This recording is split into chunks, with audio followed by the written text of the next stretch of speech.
Greetings everyone, how are you? I hope that you will be fine. Today we will discuss on the topic of foreign exchange and foreign exchange rate from macroeconomics.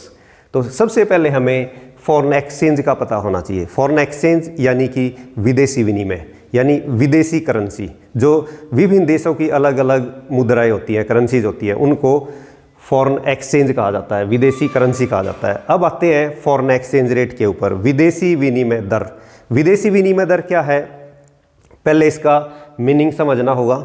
The rate at which domestic currency can be exchange for a foreign currency is known as foreign exchange rate.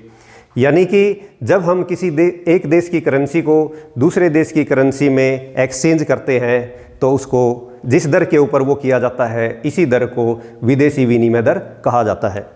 जैसे मान लीजिए $1 के बदले हमें 50 रुपये या 60 रुपये या 70 रुपये, जो भी रेट है, क्योंकि ये रेट फ्लक्चुएट होता रहता है, जो भी पे करना होगा और जिस करेंसी के लिए हम ये पे करेंगे तो ऐसी दर को फॉरेन एक्सचेंज रेट कहा जाता है।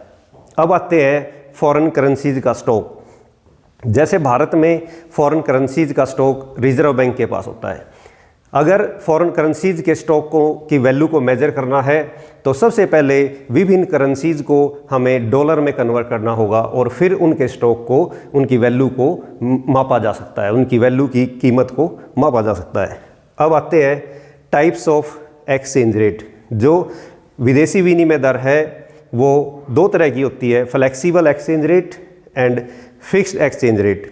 जो फ्लेक्सिबल एक्सचेंज रेट है इसको नम्य विनिमय दर कहते हैं, नम्य विनिमय दर, और इसका निर्धारण मार्केट फोर्सेज के द्वारा होता है, डिमांड एंड सप्लाई के द्वारा। यानी इसका निर्धारण मांग और पूर्ति की शक्तियों के द्वारा होता है।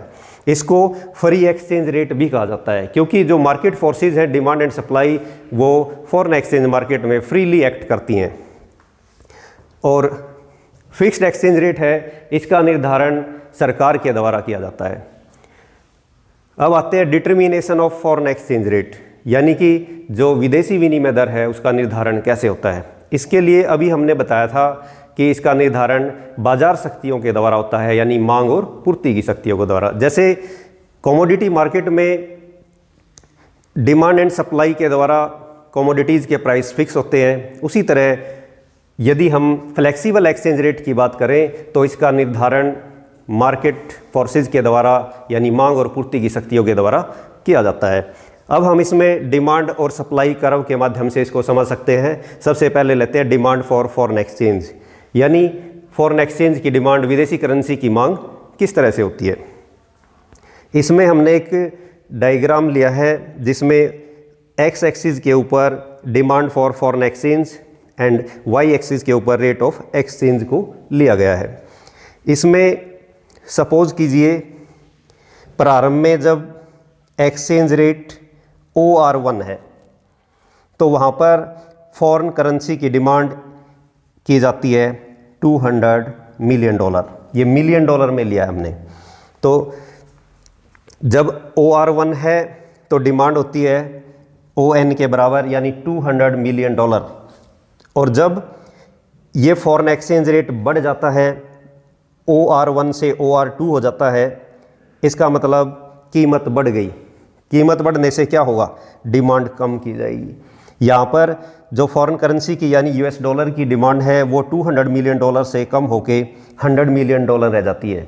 इसका मतलब ये हुआ कि एक्सचेंज रेट और फॉरेन करेंसी की डिमांड में इनवर्स रिलेशन होता है। तो यहाँ पे जो डिमांड कर्व बनेगा वो कमोडिटीज़ के डिमांड कर्व की तरह नेगेटिव स्लोप वाला होगा, डाउनवर्ड स्लोपिंग। इट मीन्स जो एक्सचेंज रेट है और डिमांड है फॉरेन करेंसीज की, उनमें इनवर्स रिलेशन होता है। इसी तरह सप्लाई कर्व के माध्यम से भी हम फ्लेक्सिबल एक्सचेंज रेट को डिफाइन कर सकते हैं। जैसे एक्स एक्सिस के ऊपर उसी तरह सप्लाई ली है जैसे उसमें डिमांड को लिया गया था, और वाई एक्सिस के ऊपर रेट ऑफ एक्सचेंज को लिया गया है।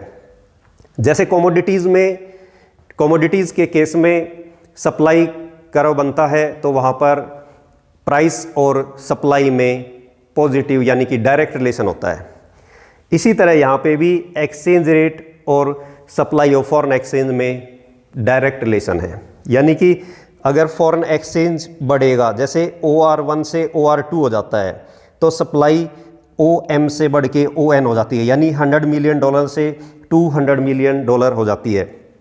तो इसका जो सप्लाई कर्व बनेगा वो पॉजिटिव स्लोप वाला होगा, जैसे कमोडिटीज़ के केस में बनता है। बाकी इसके बाद हम नेक्स्ट टॉपिक पढ़ेंगे, वो अगली वीडियो में पढ़ेंगे। Thank you.